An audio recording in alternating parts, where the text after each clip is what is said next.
Nagsisimula ang kwento sa isang sundalong sniper na nagngangalang Bruno, maagap na nakabantay sa kakampi niyang sundalo at kaibigan na rin na si Fitch, na ngayon ay makikitang hawak ng isang kilabot na grupo ng mga terorista.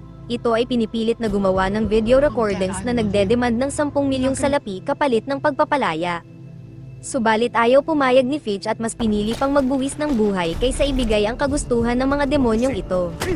Nang sa tagpo na hindi na nakapagpigil ang isa sa mga terorista at nakatakda na siyang iligpit ay maagap na pinigilan ni Bruno ang pagtatangka at sa isang putok ng kanyang armas ay nagsimula ang umaatikabong bakbakan. Sa maikling oras ay matagumpay nilang nauubos unti-unti ang bilang ng mga nasabing kalaban ng mga terorista, subalit sa hindi inaasahan, ang kasamahang sundalo at mapag-aalaman na kapatid niyang si Joe ay nadakma ng isa sa mga ito at mabilisang tinadtad.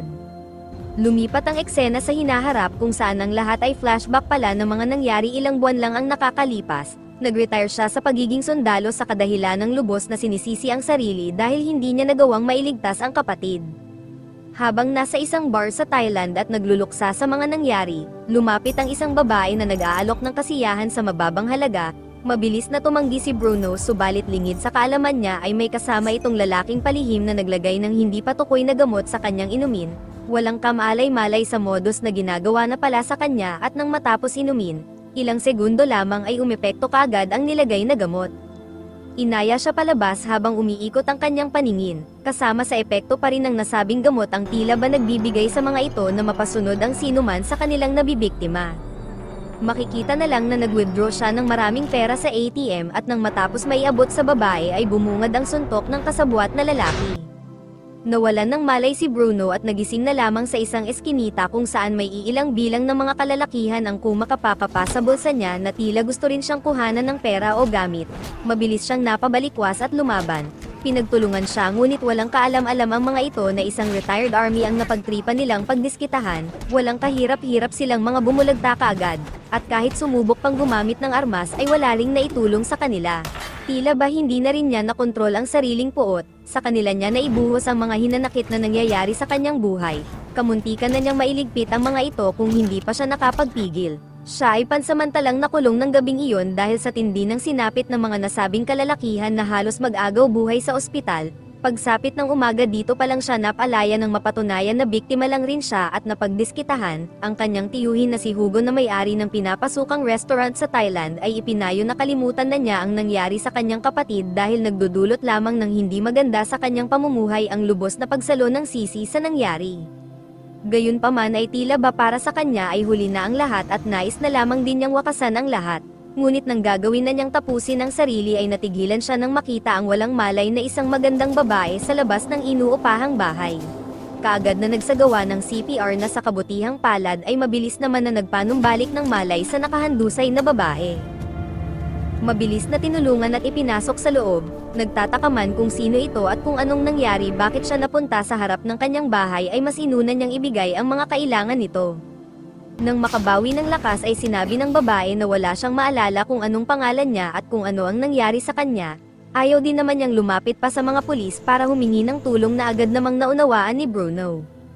Sa tulong ng kaibigan niyang si Fitch at tiyuhin ay inalagaan nila ang babaeng pinangalanan na nilang Athena. Nanatili ito sa poder ni Bruno hanggat nagpapagaling at hinihintay na muling maalala kung sino ba talaga siya. Dito na rin unti-unting nagkamabutihan ang dalawa at sa pagtagal ay tuluyan silang nagkaroon ng relasyon na tila ba wala nang magiging problema pa at masaya na nilang tatahakin ang panibagong buhay ng magkasama. Subalit nang sa isang gabi, habang pauwi silang dalawa, bigla na lamang nagtatakbo si Athena. Takot na para bang may nakitang kung sino. Maging si Bruno ay hindi maintindihan ang nangyayari, patuloy niya itong hinabol at pilit na pinakakalma. Makikita ang isang lalaking nakaitim na may kausap sa cellphone na tila ba kilala nito kung sino man siya. Patuloy siyang sinundan ni Bruno at pagtatanong na kung bakit siya takot na takot habang walang tigil na tumatakbo, pero ang tanging sagot na sinabi ni Athena habang umiiyak ay ayaw na niyang bumalik pa sa lugar na iyon kasunod ng muli na namang pagtakbo paalis. Nang susunod sana muli si Bruno, ay dito na bumungad ang rumaragasang pag-atake ng isang armadong grupo. Walang habas na nagpaputok kung saan kasama ang kaninang nakaitim at tila kasama nilang boss na parabang sila ang iniiwasan ni Athena. Bagamat hindi pa malinaw kung anong pakay nila sa kanyang nobya ay mabilis nang gumawa ng hakbang si Bruno at agad na lumaban para na rin sa kaligtasan ng mga sibilyan sa lugar, nagamit ng mainam ang karanasan bilang isang dating sundalo kung saan mabilis niyang napatumba kaagad ang maraming bilang ng umaatakeng grupo. Alam niya rin na kailangan niyang bilisan ang pagtapos sa mga ito bago pa man matunton si Athena kung saan man siya nagtatago. Gayunpaman ang nagawa na sana niyang maubos sila ay dito na bumungad ang leader ng armadong grupo na nagngangalang Don Krieger. Hindi tulad ng mga tauhan nito ay makikita na lang na walang kahirap-hirap siyang nilampaso at ngayon ay nakuha pa nila si Athena, na tila wala sa sarili at sumama sa kanila paalis, nang magkamalay ay walang sinayang na mga sandali at dagling tumungo kay Fitch upang hingin ang tulong na iligtas ang nobya na sa tingin nila ay ginamitan ng isang gamot na halin tulad sa ginamit sa kanya noong isang gabi. Sa kanilang pagsasaliksik ay lumalabas na tugma ang kanilang hinala, agad-agad nilang pinuntahan ang bar kung saan sakto na nahuli nila ang isang kasabwat na nagpapainom ng gamot sa mga biktima. Ang kasabwat sa pagpapakalat ng nasabing kakaibang gamot na si Paul, ay puwersahang pinaamin habang umaandar ang kotse. Sinubukan pang magmatigas na hindi niya alam ang source ng nasabing gamot pero hindi pumayag si Bruno na magmaang-maangan pa ito. Hindi rin naman nagtagal ay umamin rin na ang gamot ay kinukuha sa isang lab ng Yakuza na nasa hindi kalayuan.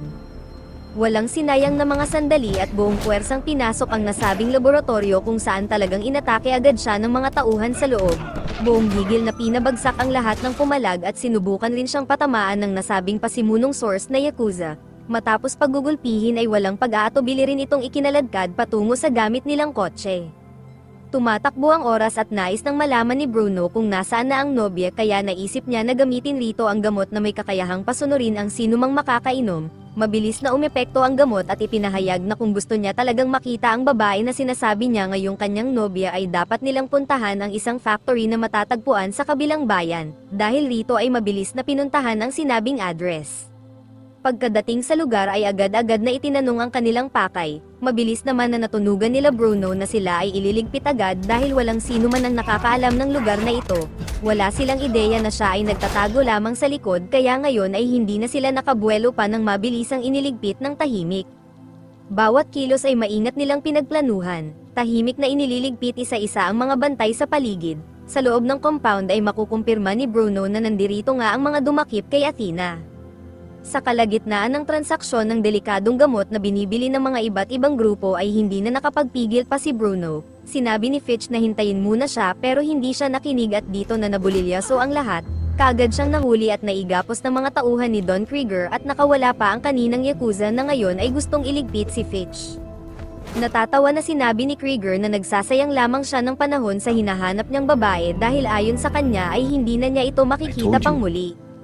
Hinamak nito ang kanyang pagkatao at patawa na sinabing nahihibang na siya sa pagkagusto sa babaeng hindi niya alam ang tunay na katauhan, nang sa punto na umalis na ito at ipinag-utos sa kanyang mga tauhan na iligpit na siya at itapon sa malayong lugar ay nakasunggab si Bruno ng magandang pagkakataon upang sila pa ang inumpisahang tapusin isa-isa.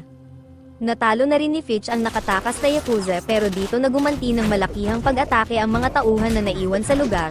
Napalaban sila sa maraming bilang na makikitang minamadali ni Bruno ang lahat dahil makukumpirma na wala rito ang hinahanap niyang nobya. Bagamat hindi niya maintindihan ang kaninang sinabi ni Krieger na hindi niya kilala ng lubusan ang gusto niyang iligtas na babaeng si Athena ay wala siyang pakialam at nais pa rin niyang mahanap ito sa lalong madaling panahon. Bawat paligid ay napalilibutan ng mga kalaban na gustong-gusto silang tapusin kaagad, nang sa tagpo na kamuntikan ng mapatay ng tatlong kaharap ay sumaklolo ang kanyang tiyuhin na si Hugo na mapag-aalaman na natawagan kanina ni Fitch para sa backup. Sa tulong nito ay kaagad rin na napigilan ang lalaking nakaitim na siyang mismong kumuha kay Athena kanina lang, dahil alam ni Bruno na ang lalaking ito ang makakapagturo kung nasaan na ang nobya ay ginawa niya ang lahat ng makakaya para ito ay talunin. Subalit sa pagpapatuloy ng mga umaatikabong bakbakan ay makikita unti-unti na silang nalalagay sa alanganin, nadaan na lamang sa tiyaga ang lahat hanggang sa makakuha ng mga magagandang pagkakataon na muling makalamang sa mga laban. Naubos na ni Fitch ang lahat ng mga armadong sumasalakay sa kanya at tagumpay rin na mailigpit ni Bruno ang lalaking dumukot sa nobya. Pagkakuha ng cellphone na may laman ng impormasyon kung nasaan na si Athena ay makikita na nagtamo ang tiyuhin kaya ipinaubaya na nito kay Bruno ang lahat. Naniniwalang kahit mag-isa lang siya ay magagawa niyang mabawi ang pinakamamahal. Dagling ginamit ang motor at nakuhang cellphone para may track ang pinaka-base ng kalaban na grupo. palihim at tahimik na pumasok habang nagpapanggap na isa sa mga bantay. Nakita niya sa loob ang mga scientist na palaisipan pa kung ano ba talaga ang mayroon sa lugar na ito. Sa isang saglit ay nagulat nang makita ang malawak na bukirin ng mga halaman na ginagamit sa paggawa sa gamot na nakakapagpasunod ng sinuman na lumalabas na dito ginagawa ang lahat ng produksyon. Agad niyang tinutukan ng isang scientist at sinabing manahimik lamang kung ayaw niyang bumulagta. Sumunod naman ito sa mga utos niya na ituro ang security room kung saan agad na pinatahimik silang dalawa ng sabay. Sa tulong ni Fitch ay nahak nila ang buong computer system ng lugar at tumambad ang isang revelasyon. Ang babaeng nobya niya ngayon na tinatawag nilang si Athena ay isa lamang palang eksperimentong clone na nabuhay dahil sa kamunduhan ng Russian scientist na si Dr. Kobolowski. Ang DNA ni Athena ay nagmula sa pumanaw nitong asawa maraming taon na ang lumipas.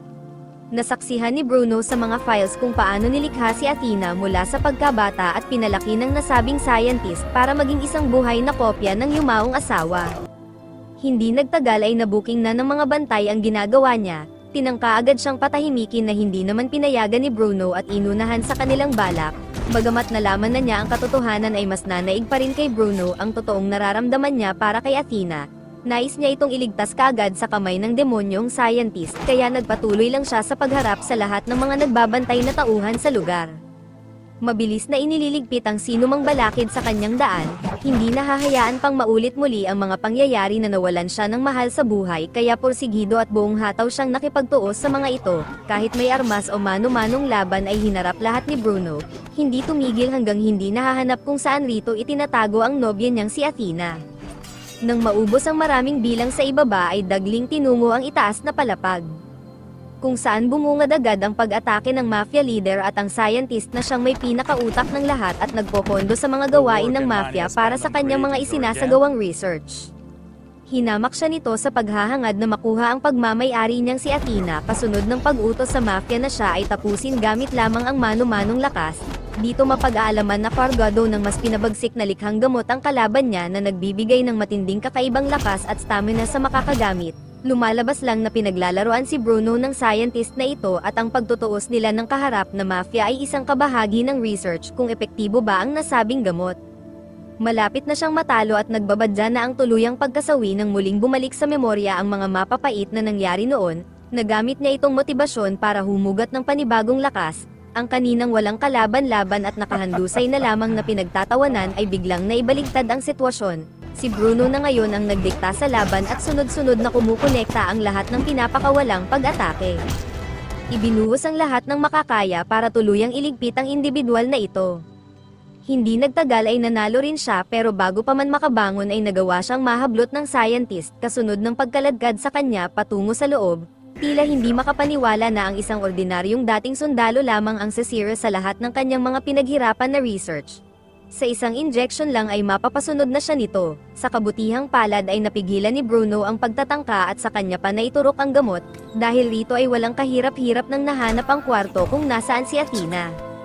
Sa hinaba-haba at dami ng nangyari sa buong magdamag ay muli na silang nagkita. Tila nababaliw pang tinawag ng scientist ang pangalan ng kanyang asawa na binigyan naman ng sipa kasabay ng pagsambit na ang kanyang pangalan ay Athena. Sa kanilang pag-alis ay dito na rin nila sinunog ang buong lugar na magtutuldok sa lahat ng kasamaan na ginawa rito. Special shoutout sa Vistar and Daragosa family from Island Garden City of Samal, kay Ana Ray Solis from Valenzuela, kay Manolo Fortish from Bukidnon, kay Kuya Dam Vlog from Agusan del Sur, sa Dahilayan Vloggers Team, kay Suki sa Tagalog, kay Naisel Bornales from Bugasong Antique, kay Holito Estereha, at kay Bogard Kaingin. Maraming salamat po sa inyong panonood.